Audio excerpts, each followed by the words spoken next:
Ok, Boker Tov, on continue le Shi'ur sur Avat Israël, sur l'amour d'Israël. On est au Pasuk Tetzaïn. Dans le Pasuk Tetzaïn, le début du Pasuk nous dit Loteler Rachil Ba'amecha. Ne va pas colporter, donc du mal, de tes amis, Ba'amecha dans ton peuple. C'est-à-dire, le sens de colporter, dans le sens, c'est d'aller un par un et de raconter le mal.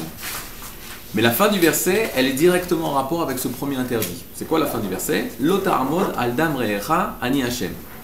Ne te tiens pas indifférent, aldam sur le sang, re'echa de ton prochain, ani Hashem, je suis Hashem, je suis l'Éternel. Regardez tout de suite Rashi lorsqu'il explique les mots lotarmod aldam re'echa. Ne te tiens pas indifférent sur le sang de ton frère. Alors regardez à gauche, on est au Makor numéro 2, Rashi. Rashi qui va expliquer le verset de la Torah. Alors Rashi nous dit, Lotalmod aldam re'echa, ne te tiens pas indifférent sur le sang de ton prochain. Lirot bemitato, de voir sa mort. C'est-à-dire, tu vois ton prochain en train de mourir. Et toi, qu'est-ce que tu fais? Ben, tu regardes. Tu regardes la personne qui est en train de mourir, sans rien faire. Et tu dis, Vata yachol atzilo. Et toi, tu peux le sauver. Mais toi, tu fais pas. Toi, tu réagis pas. Tu laisses mourir, alors que Atayachol Atzilo, alors que tu peux le sauver. Kegon. Et là, Rashi donne un exemple. Tovea banahar. Comme une personne qui est Tovea, qui se noie, banahar, dans le fleuve. Donc, il y a une personne qui est en train de se noyer dans le fleuve. Et toi, qu'est-ce que tu fais? Tu le regardes. Je ne pas dit que tu souris, mais tu le regardes, alors que tu peux le sauver et tu fais rien. Maintenant, il donne d'autres exemples.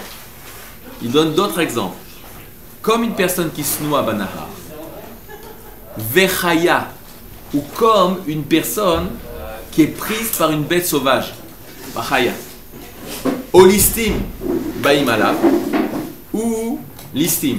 Et là, je vous pose la question, c'est quoi des listim? Des bandits. Mais là on parle, c'est des bandits qui viennent de voler. Non, qui viennent te tuer, n'importe. Parce que te dit, l'irot bemitato, tu es en train de voir sa mort, c'est-à-dire il peut mourir, et toi tu fais rien. Il y a des listings qui viennent, il y a des brigands, des bandits qui veulent te tuer, et toi tu restes indifférent. Ça, toute personne qui est dans ce cas-là, il transgresse un commandement de la Torah qui dit Lo ta'amod aldam re'echa. Ne reste pas indifférent lorsque le sang de ton prochain est versé. De là, on a le commandement de pourquoi aller à l'armée d'Israël. C'est-à-dire, si une personne dit il n'y a aucune mitzvah dans la Torah d'aller à l'armée d'Israël, bon, mis à part que toute la Torah elle parle de l'armée, que Be'esrim Shana, 20 ans, il faut partir à l'armée, etc., etc. Le Issour, c'est-à-dire la mitzvah de Ve'av taler achakamocha, tu aimeras ton prochain comme toi-même, c'est sûr qu'une personne qui va à l'armée réalise cette mitzvah, mais qu'est-ce qu'il fait? Il va empêcher de transgresser le issour de l'otarmod aldam re'echa. Ne pas rester indifférent lorsque le sang de ton prochain vient à couler. C'est-à-dire, il peut couler, il est en danger. C'est-à-dire, c'est lorsqu'une... Okay. Mais si par exemple là, on voit quelqu'un qui se noie, mais nous on ne sait pas nager. Si on voit une personne qui se noie et nous on ne sait pas nager, est-ce qu'on a l'obligation de se jeter? Non, parce qu'il y a marqué Ve'ata yachol le'atzilo. Et toi, tu peux le sauver. Or, tu ne peux pas le sauver. Maintenant, moi, je vais te poser une question. Je vais poser cette question, je pose une question. Est-ce qu'on a l'obligation d'apprendre à nager pour sauver les gens qui vont se noyer? Alors, ça, c'est pas sûr. Mis à part qu'il y a un fait, une mitzvah propre pour nous, pour se sauver, d'apprendre à nager. Le père, l'obligation du père d'apprendre à son fils à nager, parce que c'est faut qu'il lui apprenne à sauver sa vie, à se débrouiller dans la vie. Il va avoir une possibilité qu'il va devoir traverser une rivière, donc il doit apprendre à nager. À part ça. Mais si tu es dans un cas où la personne est en danger et toi tu peux pas l'aider, alors tu transgresses pas l'otalmod adam re'echa. Mais si une personne, elle peut sauver et qu'elle fait rien, c'est seulement dans ce cas où elle transgresse l'otalmod adam re'echa. Aujourd'hui, tous les soldats d'Israël, ils réalisent et ils respectent le commandement de l'otalmod aldam re'echa. Ils ne restent pas indifférents lorsque le peuple d'Israël est en danger. Ils sont là pour sauver le peuple d'Israël. Je savais que tu allais poser une question, alors Chavod, j'attends. Chavod. Non, c'est juste pour les combattants, quoi. Est-ce que quand on est dans dans les bureaux, entre guillemets, quand on... Ok, est-ce qu'une personne qui est dans les bureaux à l'armée, est-ce qu'il réalise le commandement de l'Otalmod Adam Recha, d'après vous? Bah oui. Rouven. Ouais? Pourquoi? Pourquoi une personne qui est dans les bureaux, il respecte, il réalise, il aide à réaliser le commandement de l'Otamod Adam Il aide Recha? à réaliser, parce que bon, là, les gens ils peuvent être sur le front, enfin ils peuvent être combattants. Non, S'ils étaient pas là. que grâce aux personnes qui sont dans les bureaux, et grâce aux personnes qui sont dans la cuisine, et grâce à tout ça, c'est ensemble qui peuvent aider à réaliser le commandement de l'Otamod Adam Recha. Ne te tiens pas indifférent face au sang de ton voisin qui est en train de couler. C'est tout un seul ensemble. Maintenant, il y a des personnes qui sont contre ça. Il y a des rabbins qui sont contre l'armée, par exemple. Ils vont te dire, mais c'est à cause de vous qu'on a des ennemis. Tu comprends ce que je veux dire? C'est pas les poskim sfarad en général. Les poskim sfarad, que ce soit le Rav Yosef, etc. Ils disent, c'est sûr qu'on est en temps de guerre et qu'il y a des ennemis.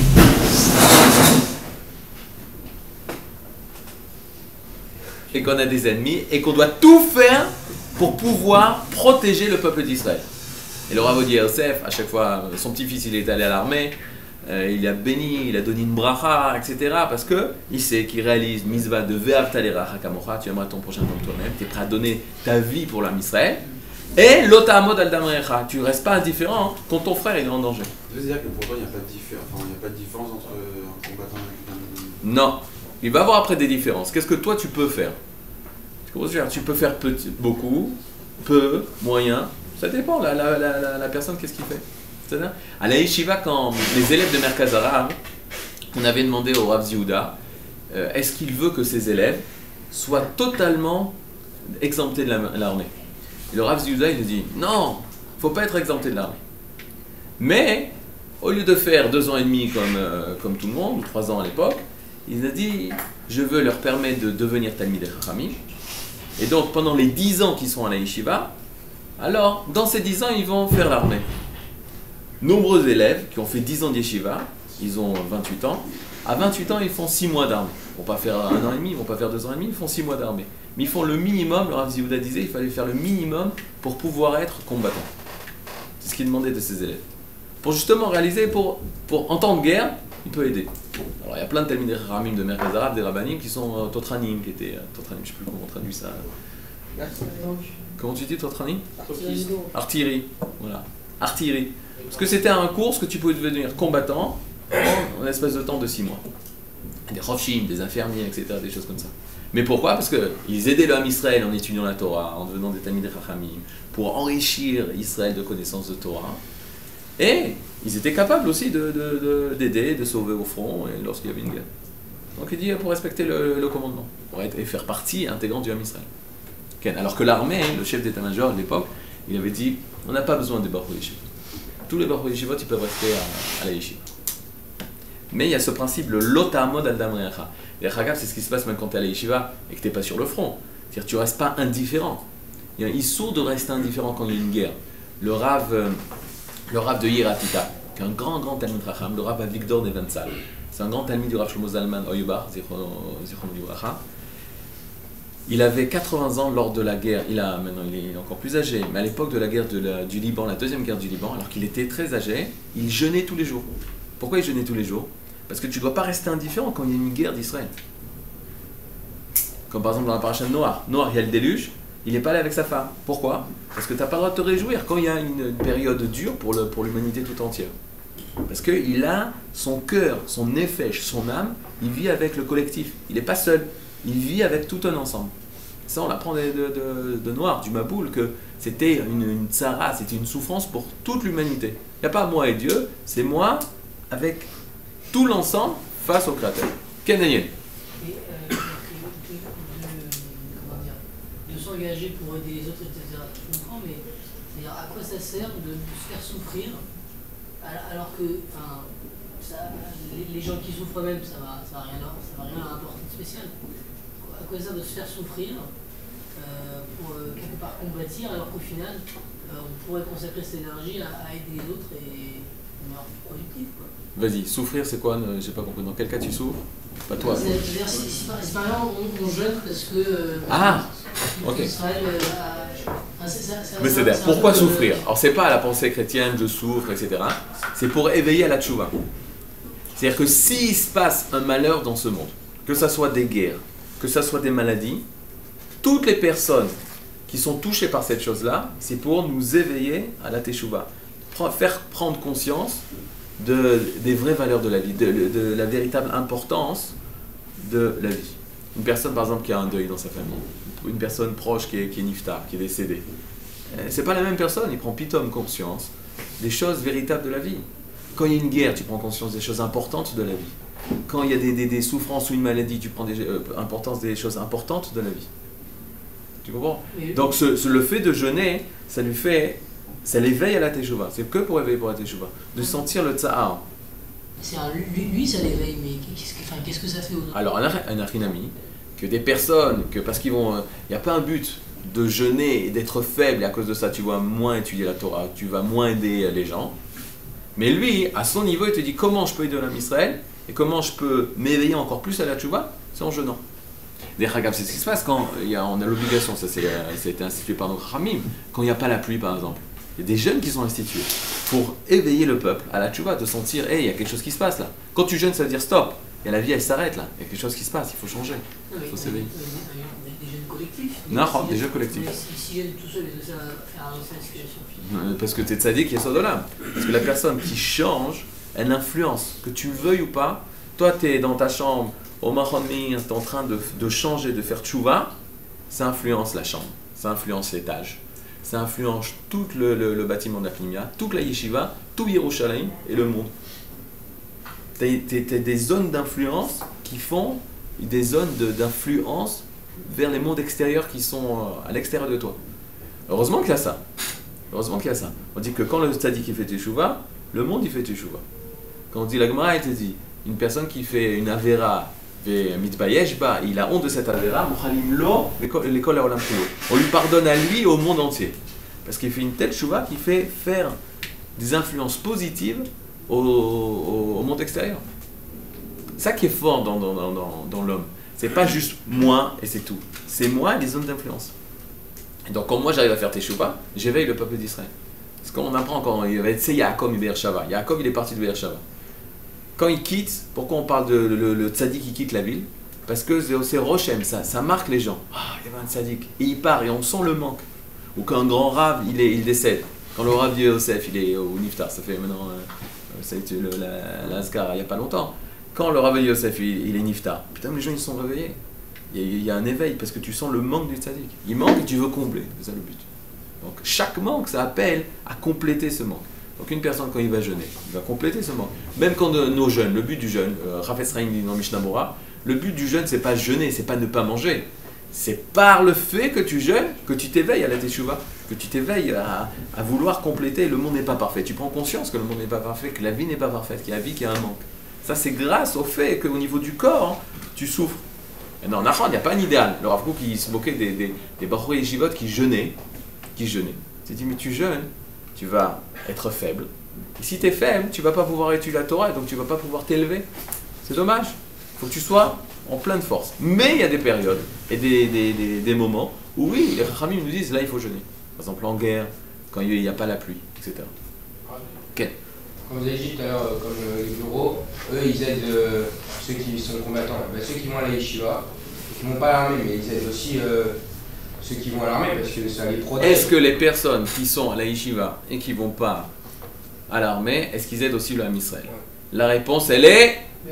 Bien sûr que oui. Ah mais ils ont fait la mise à de l'armée. Ils n'ont pas fait la mise de l'armée, mais ils aident le Ham Israël. C'est clair. Le Rav Tao, une fois, il a dit, même les personnes qui sont contre l'État d'Israël, écoutez bien, et qui sont à la yeshiva, et qui sont contre l'armée, et qui sont contre l'État d'Israël, mais étudient la Torah, ils aident Israël. À ce moment-là, il y a la différence de Vous vous rendez compte? Pourquoi? Parce que haine, quand je dis haine, ça veut dire, il n'y a pas dans le sens, même si tu es contre, à partir du moment où tu étudies la Torah, tu emmènes et tu enrichis le peuple d'Israël de force spirituelle. Tu fais une mitzvah, t'emmènes la Kedusha. T'étudies la Gemara, t'emmènes la Kedusha. Donc même si t'es contre, t'es en train de nourrir le peuple d'Israël. Tu fais du bien pour le peuple d'Israël. C'est comme une personne, elle dit je t'aime pas, et tous les jours il t'apporte à manger, il te donne de l'argent, il t'aide, il t'achète une maison. Tu dis je t'aime pas, je ne fais rien pour toi. Mais regarde les actes qu'il fait. Tu comprends ce que je veux dire? Il faut se réjouir de voir la quantité de personnes qui étudient la Torah. Mais après ce qu'ils disent, pas très grave. C'est grave parce que ça aiderait encore plus une personne qui dit je t'aime et je t'aide. Mais il t'aide même s'il te dit je t'aime pas. Bon. Mais il aide le peuple d'Israël. Ah. Ok. Je vais prendre, c'est quelqu'un qui fait un film à l'armée. Non, c'est quelqu'un qui utilise ça. Lui, il sait ce quelque part. C'est-à-dire que lui, il fait vraiment la gueule de l'autre Moi, celui qui est ça, il fait pas. J'ai pas dit ça. J'ai pas dit que. C'est pas le mitzvah de l'armée, il n'est pas avec l'armée d'Israël. Si, celui qui domine, quoi. Non. Une personne qui a l'armée d'Israël, il est l'armée d'Israël. Tu comprends ce que je veux dire? Nachon que. Un médecin, c'est un médecin. Un médecin, c'est un médecin. Un médecin, c'est un médecin, il fait l'action de s'occuper du corps, etc. Celui qui est à la yeshiva, c'est pas un médecin, mais il aide à la réfoua, mais c'est pas un médecin. Il y a celui qui est béfoal concrètement sur le terrain en train de réaliser, et il y a l'étude de la Torah qui permet d'emmener et d'enrichir le peuple d'Israël.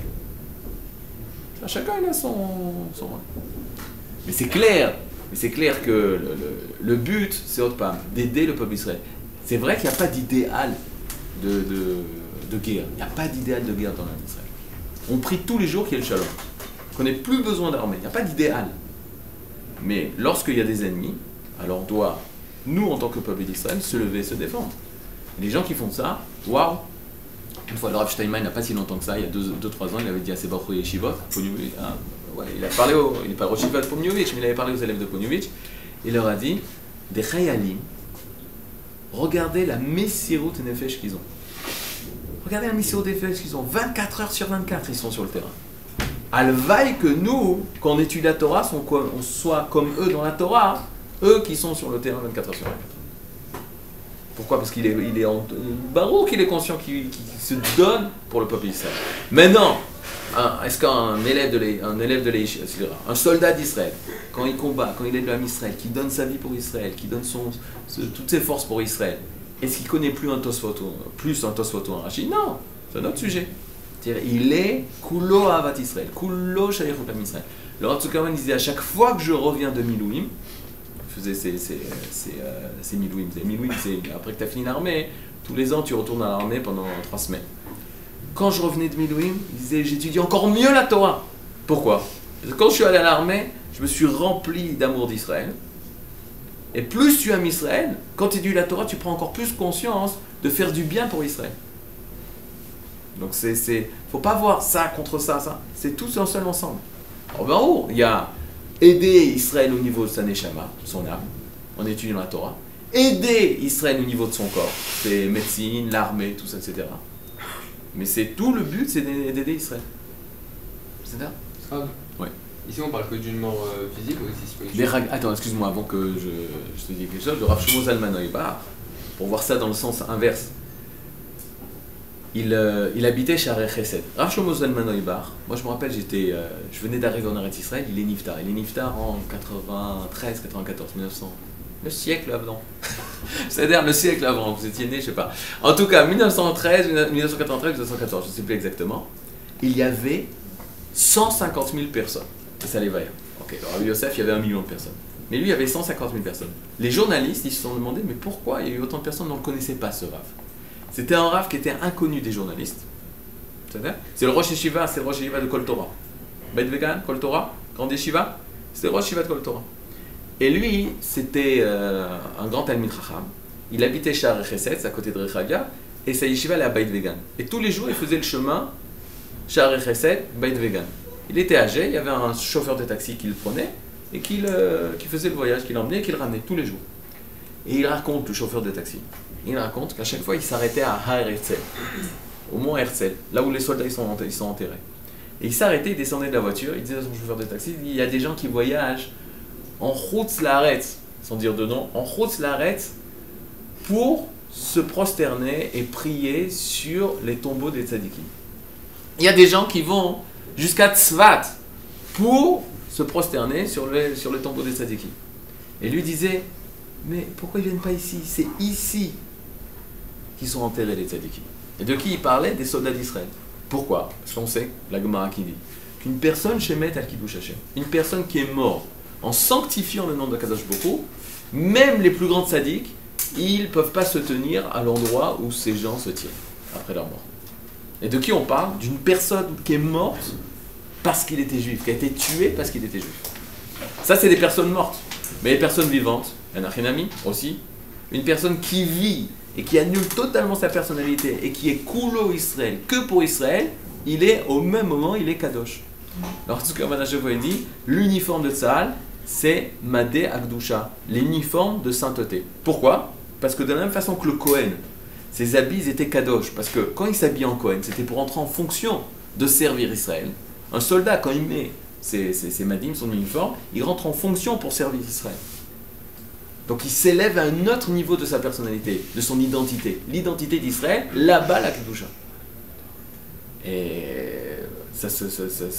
les grands tzadikim, ils savaient ça. Bon, un soldat d'Israël, c'est un autre niveau.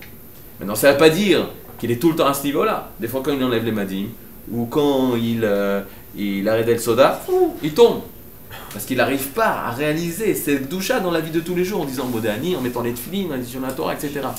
Mais est-ce qu'il appartient à ce niveau? Il appartient à ce niveau. Même après l'armée, quand il descend d'Israël. même après l'armée, est-ce que dans ta ligne, il appartient toujours ça dépend. à un niveau supérieur? Ça dépend s'il reste à ce niveau-là. Pose-toi la question, est-ce que Avraham Avinu, qui est arrivé au niveau de la Akedat Yitzhak, il est toujours resté au niveau de la Akedat Yitzhak? Il est toujours resté au niveau qu'il avait, au niveau spirituel qu'il avait lors de la Akedat Yitzhak, la ligature d'Yitzhak? Alors c'est sûr que le summum de la vie d'Avraham Avinu au niveau spirituel, c'était la Akedat Yitzhak. Après, tu descends, tu remontes, tu descends, tu remontes, tu descends, tu remontes. Mais le soldat d'Israël, au moment où il est à l'armée, il sert Israël, Kadosh. Après, il faut qu'il soit capable de prendre toute cette Gdusha et l'emmener dans sa vie de tous les jours. Même quand il est au volant, il doit rester Kadosh. Et comment tu peux réussir ça si tu étudies la Torah? Parce que la Torah, elle va te permettre de quoi? De prendre toute cette Gdusha d'Israël et de l'emmener dans ta vie de tous les jours.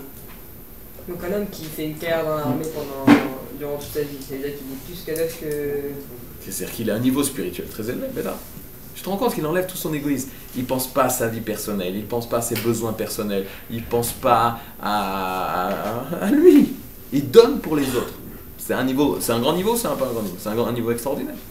D'ailleurs, je peux te dire, malheureusement, on connaît ça. Chaque fois qu'il y a les guerres d'Israël, les gens, le peuple d'Israël, ils sentent ça. Ils sentent ça.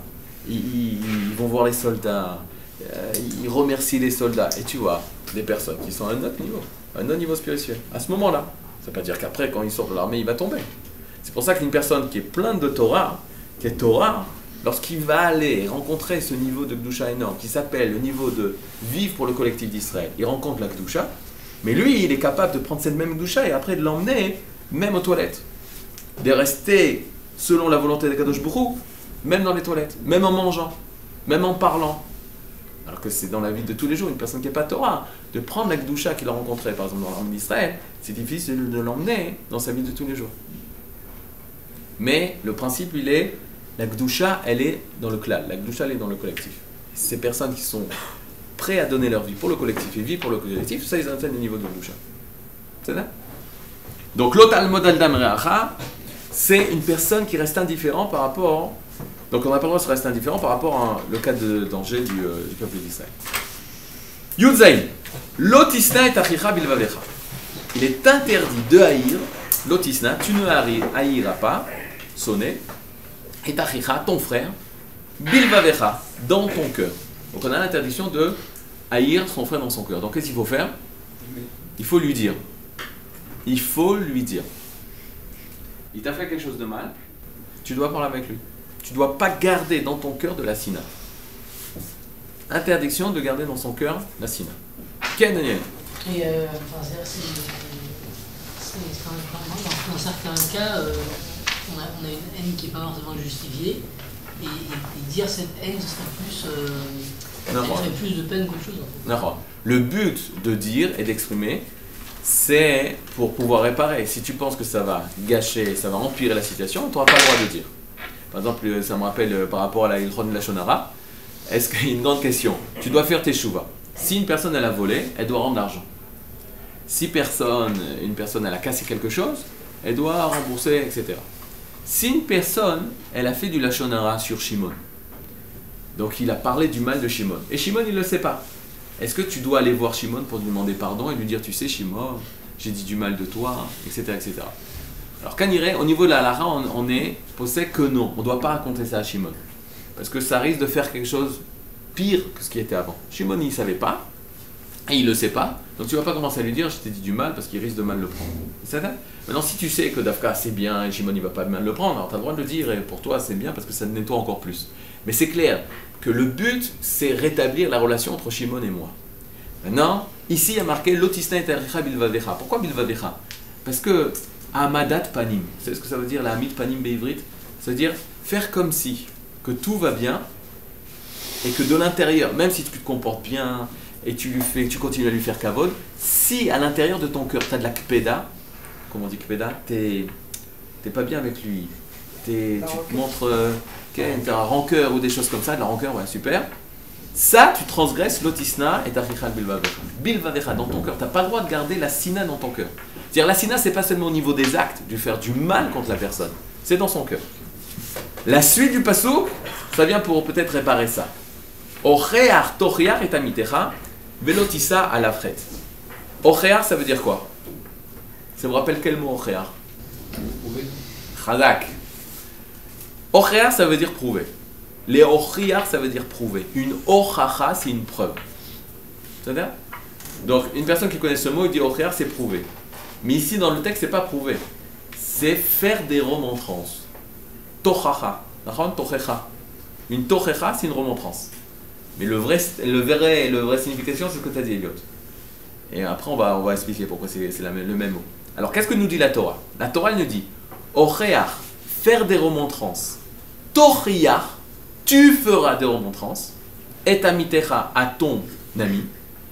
Maintenant, c'est Madim. Amitecha, c'est ami à toi. Amitecha, c'est du français. Amitecha. Ami, ça veut dire celui qui est avec moi. Imi. D'où vient le mot ami? De imi, de celui qui est avec moi.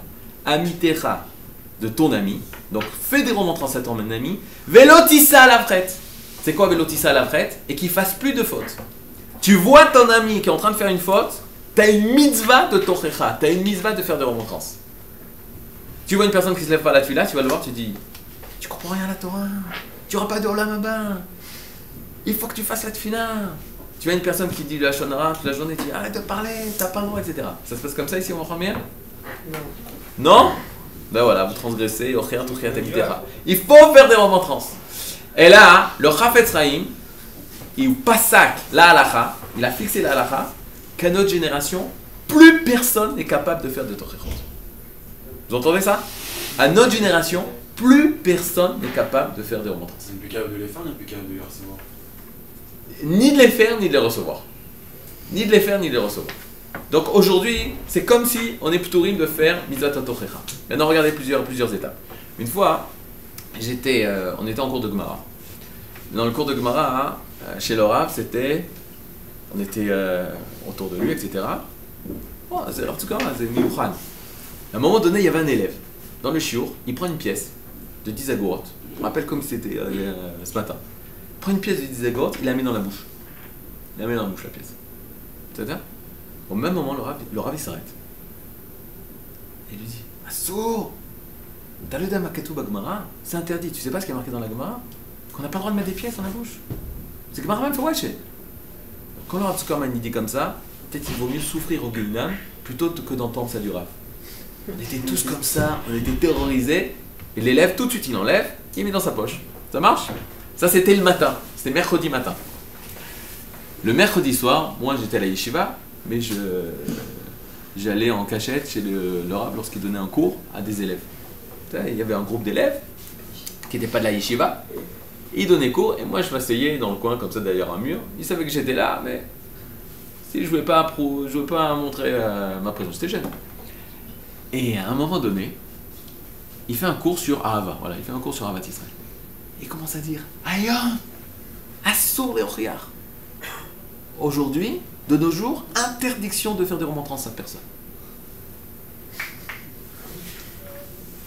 Et moi, attendez, non, alors, attends, non, t'as pas le droit de faire des remontrances. Et les élèves, ils disent oui, mais il se comporte pas bien, on est obligé de lui dire, t'as pas le droit de faire des remontrances. Miata birla, qui t'es toi pour faire des remontrances? Et puis, moi, je pense au cas de ce matin, je dis, aussi, c'est en rame, il se contredit, il me dit A, il me dit B, ça se contredit, c'est quoi ça? Au moment où je pense, il se tourne vers moi, il me fait sauf le rave à son élève. Sauf le rave à son élève. Pourquoi? C'est facile. Le rave, il a le droit de tout. Il fait non. L'élève, en venant étudier chez le rave, il lui dit Tochriach oti. Fais-moi des remontrances. Moi, je veux être meilleur. Je veux que tu me dises comment être meilleur. Et donc le rave a dit le rave, il a le droit de faire des remontrances. Le père. Hazak, les parents aux enfants. Et peut-être la chavruta.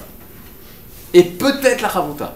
Si vous êtes tellement chaver, que vous êtes tellement proche, et que tu dis, dis-moi ce qu'il faut que je fasse pour que je sois meilleur, etc. Alors là, peut-être tu as le droit d'entendre des remontrances. Mais sinon, totalement interdit. Totalement interdit. Sauf dans le cas suivant. Écoutez bien. Les conditions pour faire une tochecha. Là, tu veux dire, je te réponds par rapport à ce qu'aujourd'hui, on ne peut plus faire des remontrances parce qu'on ne sait pas les faire ou on ne sait pas les recevoir. Alors écoutez bien. Les seules remontrances que tu peux faire, c'est dans ce cas. 3 conditions. Shimon, il fait tomber son portefeuille. Avec sa Ravka, avec ses cartes Teudat Zehut, avec son Pinkas Milouim, catastrophe, sa carte bleue, etc. Catastrophe. Mais il fait tomber son portefeuille. Réhouven, il vient, il dit Shimon, ton portefeuille, il est tombé. Il lui fait une remontrance. Pourquoi il lui fait une remontrance? Mais non, c'est pas une remontrance, oui. T'as fait tomber ton portefeuille, tu fais pas attention. Il a sauvé la vie. Razak. Mais, on y va. Réhouven, en lui disant ça, c'est sûr qu'il fait seulement pour le bien de Shimon. Tiens, il fait que ça pour son bien, il n'a rien à gagner. Peut-être. Mais là, en faisant un truc, le rov, 90% des gens, ils se disent attends, monsieur, vous avez fait tomber votre truc. Donc, Réhouven, quand il fait une remontrance, c'est pur, c'est que pour le bien de Shimon. Mais ça suffit pas, ça. Shimon, il sait que Réhouven, il lui dit ça que pour son bien, il n'a rien à gagner. Donc, quand Shimon, il entend la remontrance, il sait que c'est que pour son bien. La 3e condition, l'otissa à la frette. C'est quoi l'otissa à la frette? Il va ramasser le portefeuille. C'est un truc simple et c'est madim. Vous avez compris le truc? Il va ramasser le portefeuille, oui ou non? Il a fait. Alors tu as le droit de lui dire. Je répète. Si le portefeuille tombe, tu as le droit de lui dire. C'est parce que quand tu vas lui dire, c'est pur. C'est que pour amour pour Shimon. Shimon, il sait que tu lui dis que pour amour pour lui. 3, c'est pas suffisant. 3, l'otissa à la frette. Il arrête de faire la faute. Il va ramasser le portefeuille. Maintenant, si tu vois une personne qui ne fait pas Shabbat, la même chose. Si tu es capable de lui dire Shabbos, et que par amour pour lui, tu as le droit de lui dire, à condition que la personne, quand il entend ça, il comprend que c'est que pour son bien, et à condition que tu sais que quand tu vas lui dire Shabbos, qu'est-ce qu'il va faire? Il va arrêter de l'échalel, de profaner le Shabbat, il va faire Shabbat. Alors là, tu as le droit de faire une tochacha.